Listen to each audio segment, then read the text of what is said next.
कितने किलोवाट का सिस्टम ढूंढ रहे हैं? मैं अराउंड अबाउट 3 किलोवाट का हूँ। 3 किलोवाट का क्या क्या चलाना है?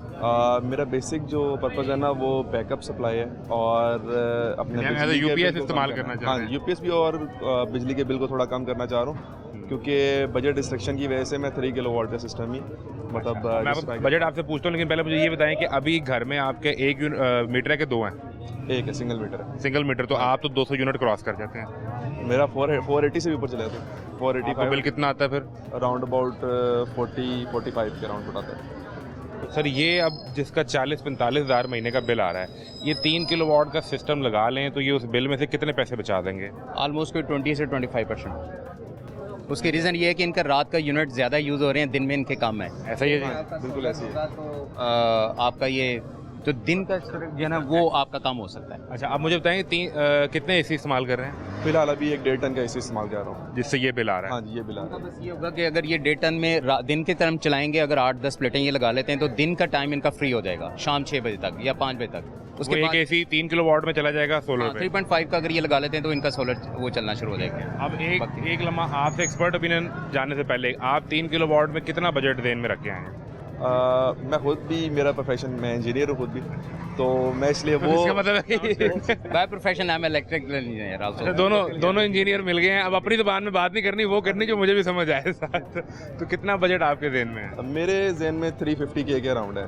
3.5 लाख में इसमें 645 वाट की 4 से 5 प्लेट्स, एक इन्वर्टर और रेलेवेंट जो भी एक्सेसरी वो आ सकती है। आ जाएगी हजूर, कितने इतने में हो आपको जाएगा? अगर डे टन के एसी चलाएं तो आपको 8 प्लेटें चाहिए होंगी उसके लिए, क्योंकि आप उसकी एफिशिएंसी भी निकालें ना जो 23.5% या 8% पे, तो उसकी एवरेज फिर ये बनेगी। वो फिर ये होगा कि आप 9 बजे भी एसी ऑन कर देंगे, शाम को 4 बजे तक भी चलाएंगे तो ईजी होकर आप चला सकते हैं। आपने कैलकुलेशन 6 प्लेट से की थी?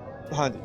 तो ये आ गया इधर आगे आके 8 करेंगे तो आप सुबह 9 बजे एसी चला सकते हैं। हाँ मतलब पीक 12-1 बजे के बाद, अगर 12-1 बजे यूज़ करें मतलब वही जल्दी पे आप चला सकते हैं। आपका सारा दिन एसी चल रहा हो ना तो 5-6 घंटे आपका पंखे में फिर बड़ा इजीली शाम के 5-6 घंटे, यानी 5 बजे बंद होता है तो रात 10 बजे तक 11 बजे तक यू आर डन। 9-10 बजे तक इजीली इनका ये आप पंखे से भी हाँ इजीली। उसके बाद आप एसी ऑन करें। अच्छा, मुझे ये बताएं कि इस 3.5 लाख में आप बैटरी बैंक तो नहीं डाल रहे? बैटरी में डाल रहा हूँ, लेकिन लेड एसिड एक सिंगल 100 एम्पेयर की जो होती है। तो ये पॉसिबल है? लेकिन 3 किलोवाट पे वो 24 वोल्ट होता है, तो उसमें 2 बैटरी चाहिए होंगी आपको। 12 वोल्ट की 250 वाली ले लूँ। बस वो आप मैनेज हो जाएगा? हाँ मैनेज हो जाएगा। और ये एसी नहीं चलेगा उस पर, हाँ फैन और लाइट लोड वगैरह चलता है। और वो जो सोलर को चाहिए होता है, अगर धूप कम हो रही है उसको थोड़ी इनपुट चाहिए, आपकी जो बैटरी है वो सपोर्ट देना शुरू हो जाती है। और फिर एसी चल रहा है? एसी नहीं चलाएगी बैटरी को, वो एसी नहीं चलाएगी। जैसे वो एसी के ऊपर बैटरी के ऊपर शिफ्ट होगा वो ट्रिप करवा देगा इसको। हाइब्रिड जो इन्वर्टर्स है ना वो वापडा और सोलर को मैनेज करके चलते हैं। अगर मैं दिन के टाइम में यूज़ कर रहा हूँ ना तो उसमें वो क्या करेगा कि अगर मेरा एसी मतलब सोलर से कंप्लीट इनपुट नहीं ले रहा तो वो वापडा के साथ शेयर करेगा लोड को। तो वापडा तो फिर भी चलेगा, फिर फायदा। लेकिन एटलीस्ट उतना तो यूज़ नहीं होगा ना जितना मतलब अगर कंप्लीटली वापडा यूज़ करूँ। बैकअप जो है ना वो आपकी बैटरी दे रही होती है उसको। जी। उसमें वापडा वो शो कर रहा होता है 1 एम्पेयर समथिंग लाइक दैट, वो इतने एम्पेयर होते हैं, वो यूज़ नहीं होगा। अगर ये लेड एसिड बैटरी लगाएंगे तो फिर इनका एसी ही दिन में चलता है? एसी नहीं चलेगा, लेकिन बैटरी को इन्वर्टर को सपोर्ट तो मिल जाएगी ना। हाइब्रिड इन्वर्टर है, उसको 2 सोर्स चाहिए होते हैं, या वापडा सोलर या सोलर और बैटरी। सर वो तो चल रहा है। हाँ अब जिस तरह आज बारिश हुई है, आज धूप कम है, सोलर ऑलमोस्ट 0 की तरफ चला जाएगा और वापडा अगर नहीं आ रही तो इनका एसी बंद हो जाएगा। और जबकि ये जो टाइम इस टाइम एसी चल रहा होता है इसमें नॉर्मल डेफिनेटली इसमें एसी चल रहा होता है। अभी 4 बजे हैं, लोग 5 बजे तक के लिए फिर इन्हें लिथियम आयन बैटरी पे जाना पड़ेगा। अगर बजट है तो लिथियम आयन तो दी बेस्ट है।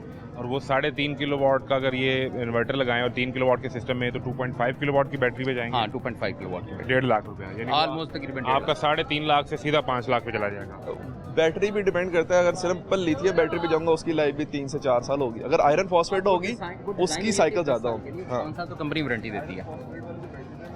सेम टेक्नोलॉजी है। आपने फिर इसमें कोई रिसर्च की होगी कितना प्राइस डिफरेंस है सिंपल लिथियम पे और आयरन फॉस्फेट पे? अच्छा खासा डिफरेंस है। अगर आप मैंने ईवी में नहीं करती किसी ब्रांड में किसी मैन्युफैक्चरर फॉस्फेट अभी नहीं करती है।